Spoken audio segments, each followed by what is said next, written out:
সিতাই ব্লকের বিভিন্ন এলাকায় অভিযান চালিয়ে 25 বিঘা জমির অবৈধ গাঁজা ক্ষেত কেটে পোড়ালো পুলিশ।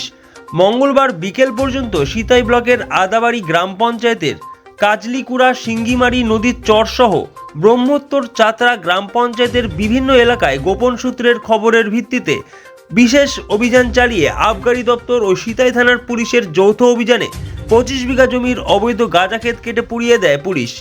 এই দিনের এই বিশেষ অভিযানে উপস্থিত ছিলেন সিতাই থানার আইসি প্রবীণ প্রধান, সাব ইন্সপেক্টর অমর বর্ধন সহ অন্যান্য পুলিশ কর্মীরা।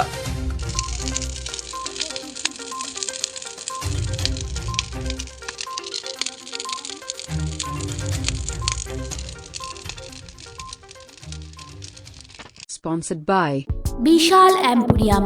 যুগ বদলেছে জীবনের ধারা। তাই নিজের ঘরকে শৌখিনতায় মুড়ে ফেলতে চলে আসুন। Co-sponsored by